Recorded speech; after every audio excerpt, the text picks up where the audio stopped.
Hello, everyone. This is Christina Nanfelt with Insight Venture Partners. Thanks to everyone for tuning in today's webinar. It's a portfolio case study using conversational AI assistants to scale your sales and marketing team. We're really excited to host this webinar in partnership with an Insight portfolio company, Copado, and an industry partner, Conversica. I'm also joined by my colleague, Charlene Chen, SVP of Marketing at Insight, who will share some background about today's webinar. Hi, everybody. So we just wanted to give you a little context about why we're so excited about today's webinar. So I first saw Conversica at the Serious Decisions Tech Summit. I heard about them before, but really saw the product and the team then. I found it to be a really compelling way for our portfolio company sales and marketing teams to get more leverage. You know, as part of our role here in the marketing COE, we really work with a number of portfolio companies, and in our engagements, you know, I can see many situations where a solution like Conversica could be beneficial and interesting to investigate. For example, if your lead scoring system is still being refined, or if it's non-existent, and if it is non-existent, you should definitely reach out and we should talk. If you're growing rapidly and your lead volume is surging and you don't have enough BDRs to kind of follow up on those leads, or let's say you're building out a sales presence in a new geography and you're generating leads and you have not been able to yet scale your kind of international, potentially foreign language speaking BDR team, this is also a situation where Conversica can help. You know, after meeting and seeing the Conversica tech, as fate would have it or chance would have it, a month later during a meeting with the Copado team, Conversica came up. You know, the Copado team spoke at length about how much leverage Conversica has given them, and you know, from there, this webinar was born. Great, thanks, Charlene. So before we get started, I just want to note that we will be sharing a recording of the webinar and the presentation before the end of the day. So keep a lookout for an email notification from me and Christina Nanfelt from Insight Venture Partners. We'll also be reserving time at the end of the presentation for Q&A, but we do encourage you to enter your questions in the side panel throughout the presentation. We'll get to them at the end. But enough housekeeping for now. I'll pass the mic to today's speakers, Amelia Farber from Conversica. Awesome. Thanks so much, guys. I'm going to get started here. I think we just need to figure out one issue with the mouse. It's not letting me click through, but once we get that going, I can click to the next slide.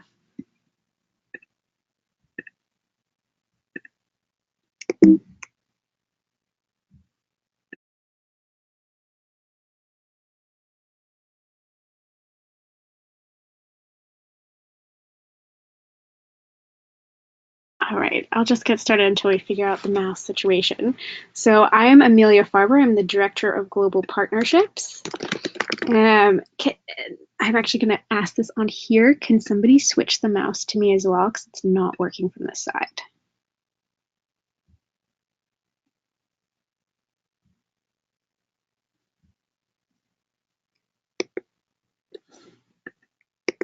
Perfect. We are good to go. Apologies, guys, for the slow start. All right. So again, I'm Amelia Farber. I'm the Director of Global Partnerships with Conversica. And great introduction. That was some really fantastic notes on those use cases. And we'll talk about the Copado use case today and how they're using it in a couple of those different cases across different geographies and for scaling some BDR teams. But essentially, I kind of wanted to start with a bit of background for who Conversica is and why we think this kind of technology, especially AI in the AI field, is really, really important. This quote is kind of grabbed my attention a while back, but it's by Gartner, and it says by 2020, customers will manage 85% of their relationship with an enterprise without interacting with a human, which sounds pretty outlandish, but I think we can all kind of relate to this, one on the consumer side, so just in day-to-day life, how we interact with companies that we're purchasing things from or services that we're getting. A lot of that has, especially in the last 5 years, been increasingly done without human-to-human contact. So that's kind of turning that on its head. It's really important to think about this quote from the enterprise side. So how are you going to be changing and readjusting, kind of revamping your entire experience for the customer that's going to include a lot of non-human-to-human interaction, but that ultimately still has highly personalized touches that doesn't feel kind of isolated and like a bad experience for customers. We want to make sure this is still a positive experience, but that it's taking advantage of a lot of the technologies out there. This quote as well kind of highlights a lot of the concern about increased technological advances, especially in the AI field. There's lots and lots of different tools out there in the market. Conversica is just one of them, and it's can be kind of overwhelming for sure, kind of thinking about all of those new technologies, figuring out which ones will actually make a difference, a positive impact in your company, because obviously kind of over adopting those technologies can be kind of not be beneficial for you as well. So looking at the balance between having kind of that disruptive thinking, so thinking about adopting new technologies, but being cautious and being just tactful and careful about adopting those new technologies, so vetting them very well and researching them very well.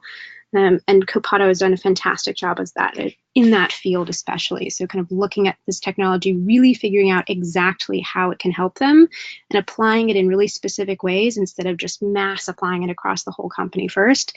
And then once they find success in those specific use cases, they can scale that up and grow really rapidly. So background of Conversica, we're a conversational AI company. And essentially the business problem we're trying to solve, because there's tons of AI everywhere trying to solve really specific business problems, we're really focused on the lead follow-up piece. So we actually do a study each year, basically called our sales effectiveness study. So what we do is we go out to a ton of different, this one was 866 companies, go out to a ton of different companies and act like an interested lead. So going to websites and filling out interest forms or downloading white papers that require us to put in our email, and just waiting for that company to then follow up with us as a lead, because obviously we've just come in as an inbound lead through a web source. We want to see what their lead follow-up process is. And then we kind of wait and see what happens, basically. And from that study, we found that 77% of the companies that we've kind of surveyed through this little bit of research lack that thorough lead follow-up. So 38% follow up a total of 0 times, which of course is terrible news for the marketing teams and sales teams, because they've obviously put a ton of work into these lead generation programs, whether it's creating content to put on the website, creating those forms, creating webinars that we want people to come to and follow up with. And then not following up with those leads means you're kind of wasting marketing dollars, you're wasting sales dollars. So you're kind of losing out a lot there. So that's the problem that we're trying to solve. We basically have a technology that manifests as a junior sales rep, so as a BDR, SDR, inside sales rep, and is going to actually conduct the lead follow-up piece of the puzzle completely autonomously. So this is a technology that's built on conversational AI, built on natural language processing, understanding natural language generation, and it's essentially going to be writing back and forth, so it's all text-based, whether that be email or text SMS. Going to be following up with tons of different leads that you assign to it. And then from there, because it's an AI, has that infinite scalability, it's finding you more and more and more hot leads, allowing you to scale. So it's taking off that kind of mundane day-to-day work that those SDRs and BDRs do right now, maybe sending tons of emails, trying and waiting for a response, putting that whole piece of work on the AI assistant, so allowing your SDRs and BDRs to focus on actual phone calls with people who've raised their hands, who are interested, who want to get on the phone with a human being. So kind of accelerating that whole piece of lead follow-up. And that's really where I'll hand it over to Cameron from Copado, who will be talking about their experience and kind of the challenges they were facing that allowed them to adopt Conversica. Yeah, so thank you, Amelia. I'll start by giving just a little bit of background on Copado, who we are, and kind of how we got into this ecosystem. We are a release management solution, which is a subset of DevOps, if you don't know, on the Salesforce platform. So we're 100% native and fully integrated with Salesforce. So really, that's the ecosystem that we're operating and that we're selling in. Our main mission, which I put on here because it's our audience, is to make developers love release days. They are our core audience when it comes to all of these outbound campaigns. And so we're selling to them as much as we're selling to, a CTO or director of engineering, etc. So we started back in 2013, when we were founded and we joined the Salesforce Partnership Program. And then we operated that way really until about 2018. We spent that time building our product, really expanding in EMEA and growing, to about 100 customers, a little bit more come the beginning of 2018. And that's when we did late last year our Series A round with Insight and Salesforce Ventures. And so that's when, I would say all of this background, the reason why I'm giving this, is because that's when we really started growing. We were founded by 2 developers in Spain who found a hole in the market in the DevOps and release management space. So we operated that way as a developer house. We were 30 developers until we received that funding round, and then we made the decision to expand into North America. We now have offices in Chicago and San Francisco. So we more than doubled our headcount. We were 30 to start, and now we're a little north of 60. So as exciting as that is, we immediately addressed where we would experience some growing pains, especially on the go-to-market side. Before, when it was just our operations in Spain, there was really, our go-to-market extension was a little non-existent. So we had 2 Spanish-speaking members of the sales team and 1 marketing resource, and that was it. So our lead gen channels weren't really well defined, but somehow we were still, bringing deals in. And so when we started to grow and scale the North American go-to-market program, we knew that we needed something that was going to extend our reach when our physical bodies and resources weren't going to be able to do so. So our challenge was just that. We were lean. We were operating in a different geographical market. So we needed to make that transition. And we also needed a new way to address a couple new lead avenues. Obviously, we still had the inbounds from our website and the inbounds from our App Exchange listing. But what we needed was a way to address the other programs that we were starting to participate in. Right away last year, we went to 4 huge world tour events with Salesforce. I'm not sure how many people are familiar with that type of event. But what we didn't have was the bodies to follow up on our leads post that event. Sorry about that. So at that point, we probably had a sales team that was closer, between 5 and 10, but everyone was still getting organized and our segmentation still wasn't clear. So what we did was we took both the event leads campaigns and the inbounds from our website, and we ran those through Conversica. We made this decision because quite a few members of my team had actually used Conversica or a Conversica-like tool in the past. So we knew that a customizable and agile conversation tool was really the only way that we were going to scale and get touches on these leads during this transition period. So we went with Anna, and I'm sure Amelia, you can take the mouse back. But this is kind of where we started, and this is what a normal, assistant resume might look like.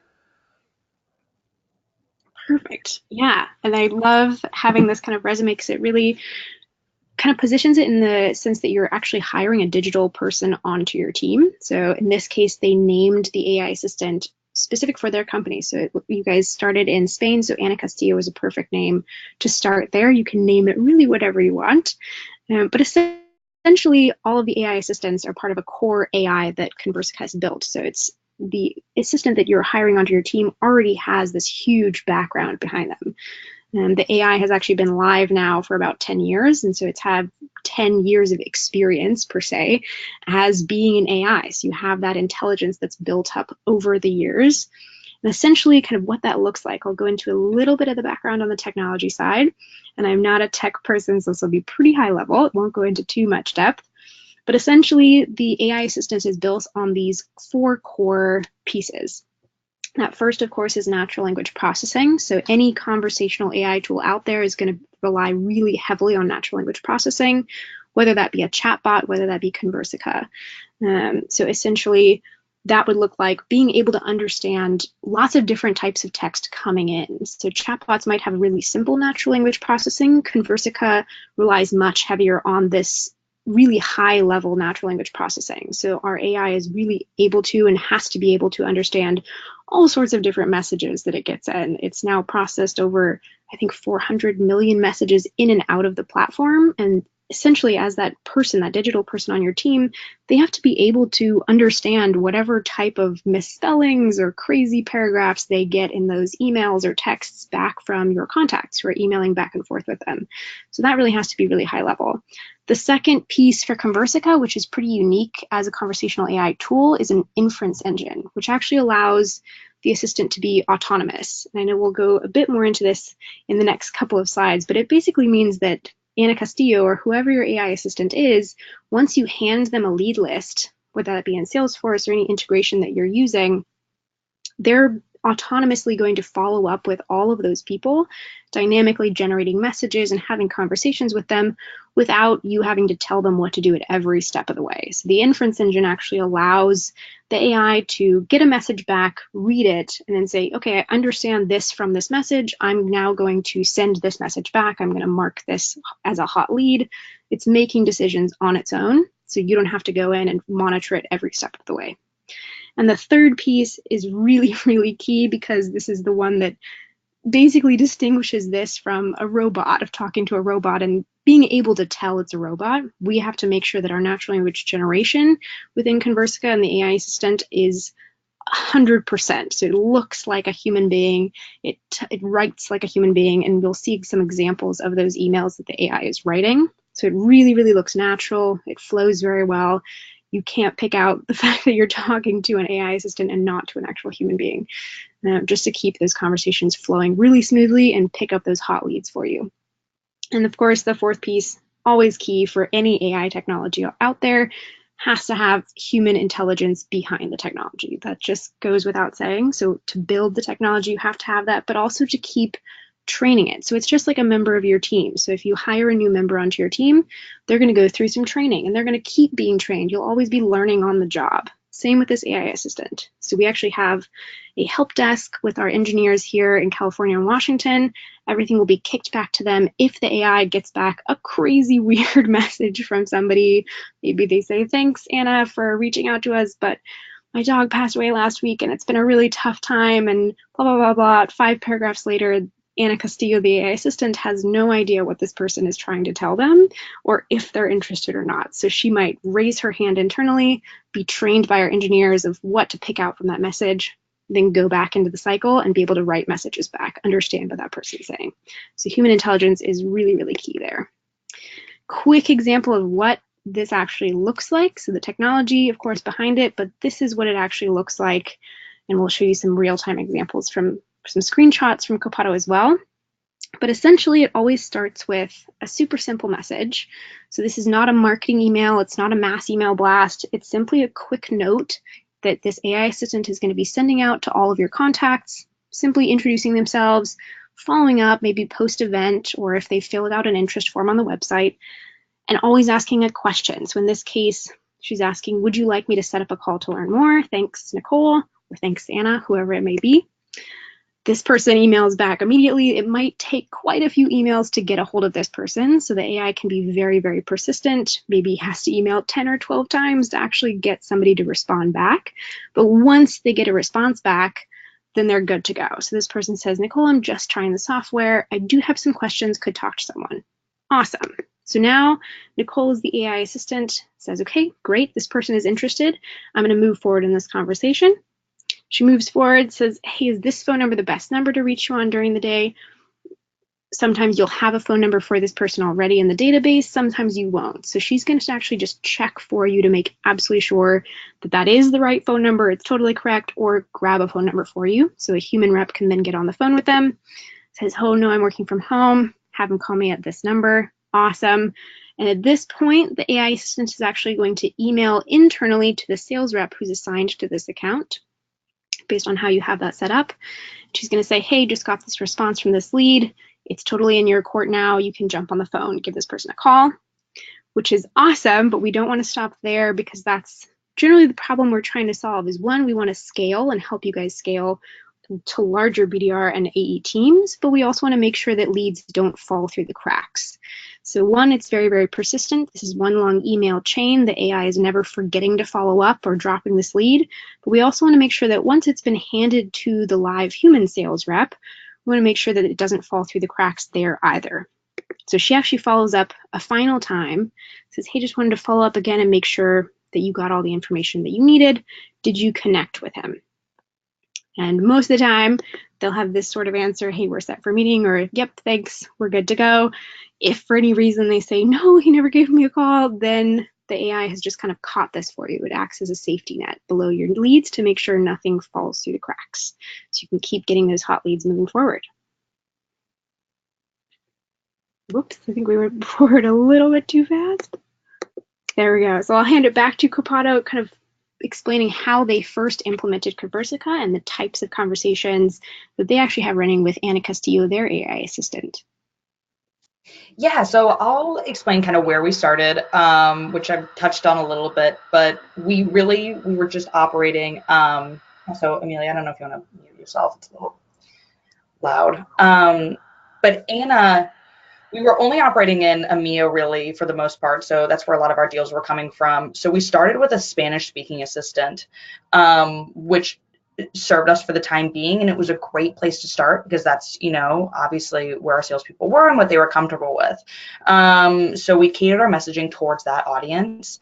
We started with 3 immediate conversation priorities, and you know, like everyone's mentioned before, our story was really start small, scale from there.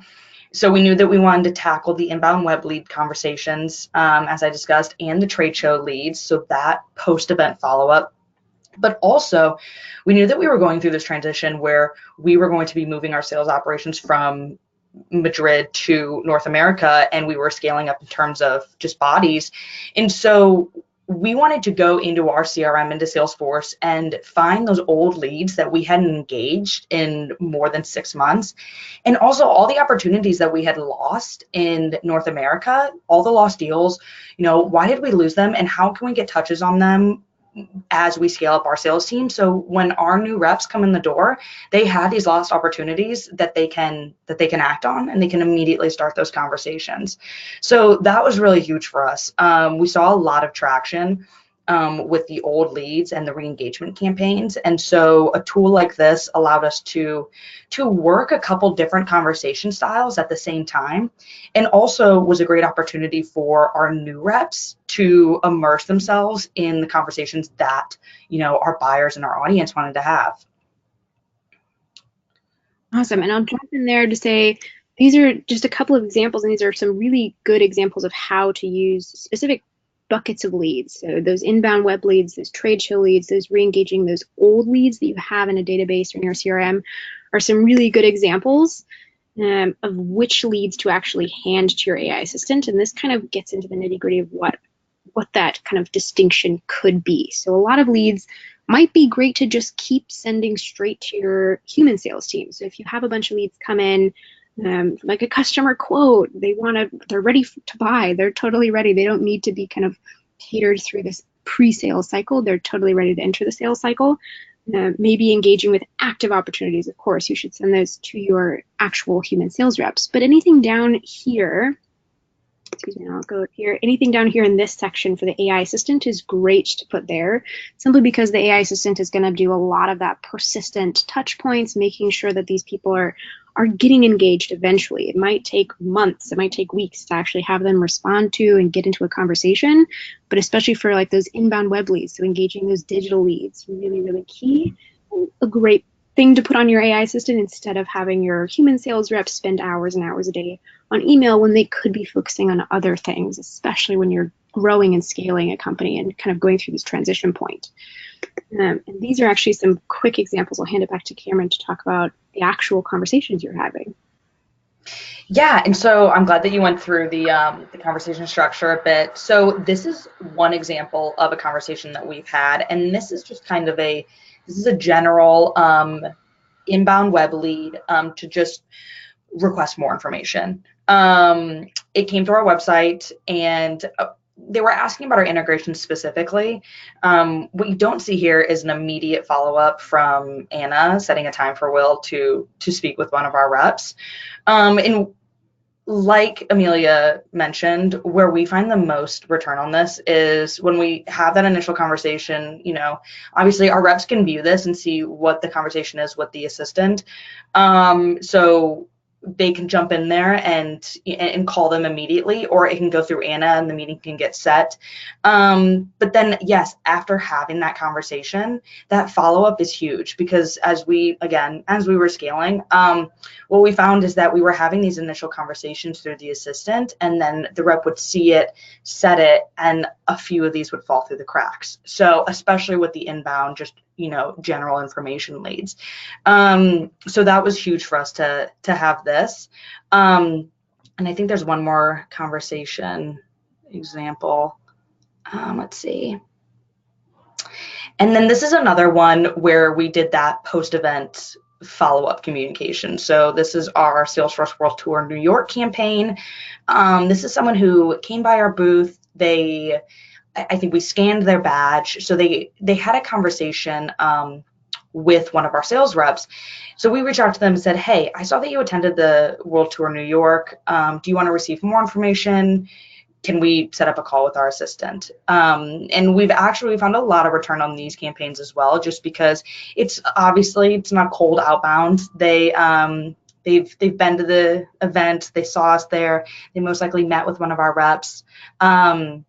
And you can get Conversica. What's nice is Conversica allows you to get pretty granular in terms of the conversations. So we can delineate, who actually spoke to a rep, who didn't. Did they see one of our content sessions, whatever it might be, and cater the conversation to that specific audience. So they said, yeah, I don't have a client right now that would be interested, but I would like to provide them with as much information as possible. So in this situation, our rep, took this offline, sent them some product information and some sales decks, and then they went from there. So this is a touch that we wouldn't have gotten otherwise if we were just working with a BDR team or just working with, one of our reps. Awesome.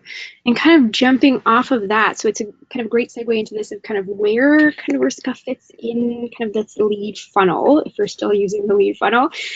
So essentially they had obviously some great lead gen programs. They started going to these massive events and getting lots of lead lists from trade shows. So post-event follow-up was a really key thing for them, as well as those online campaigns and digitally generated leads. So this is really where Conversica comes in, is just below that top of funnel. So obviously they're aware of Copado, but now it's going into that interest, consideration, purchase phase where we really want to make sure the follow-up is 100% so they can get those leads into a sales cycle.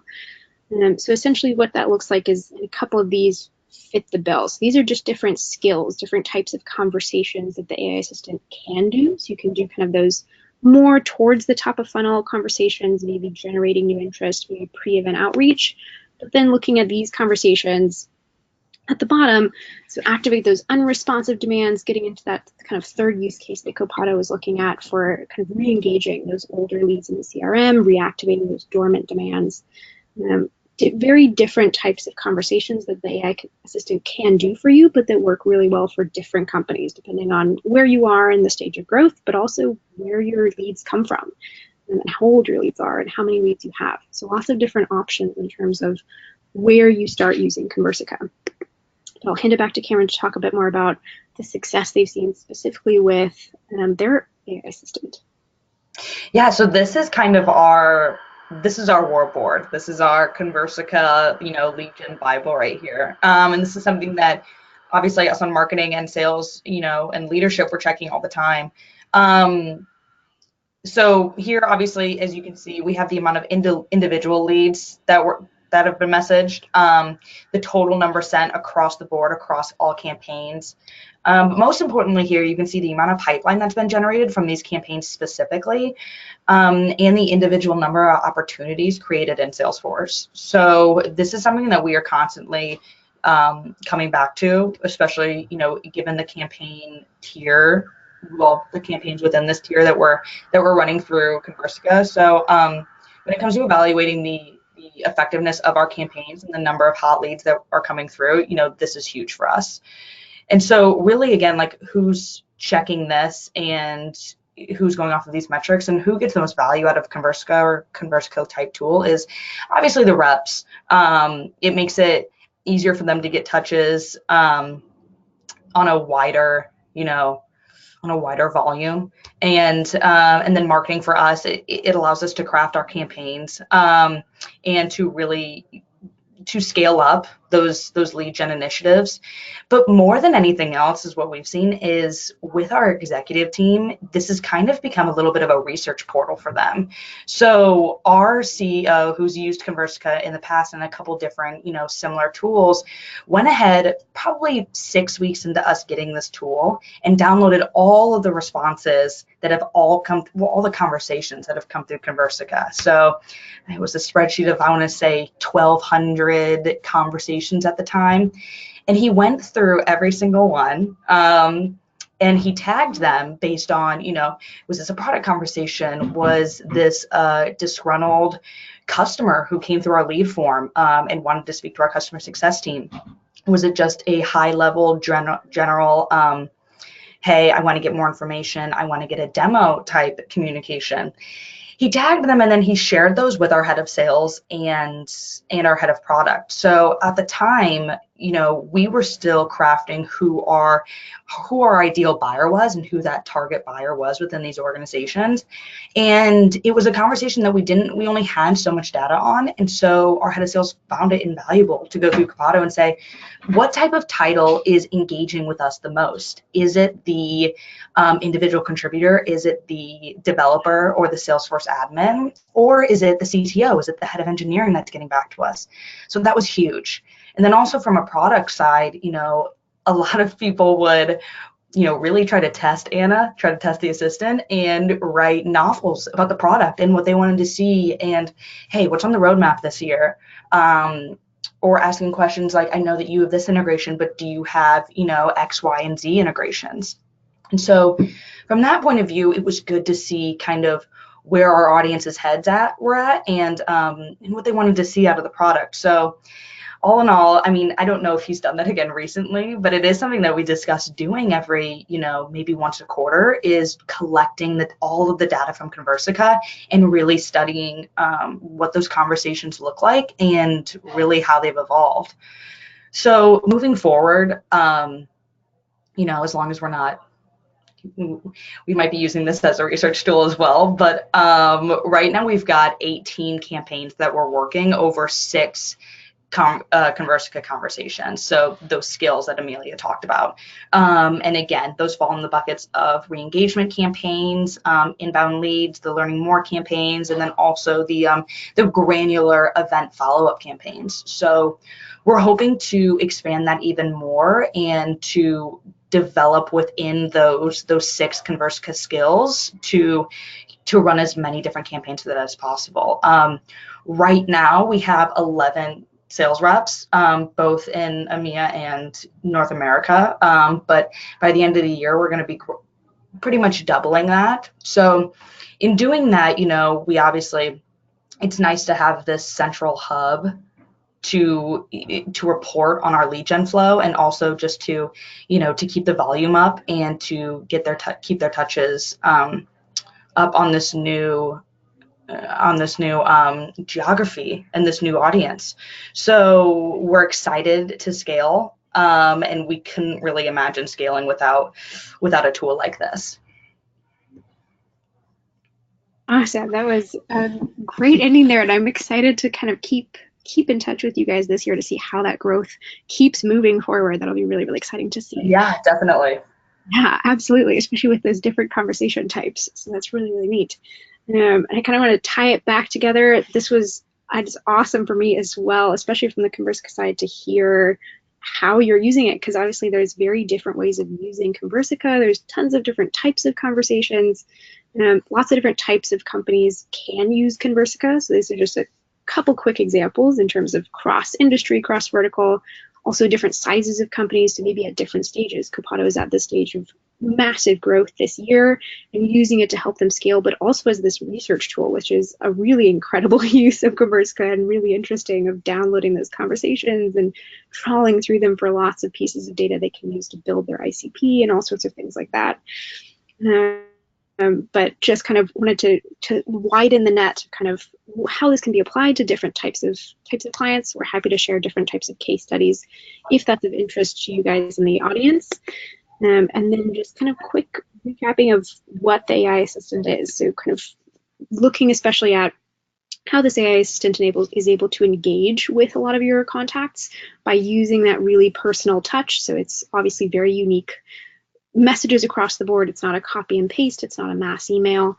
They're able to, as an AI assistant, have massive amounts of scale. It's able to generate thousands of different versions of similar types of messages to actually reach out and have these personal conversations with everyone, which is pretty cool. I wish I had that skill personally.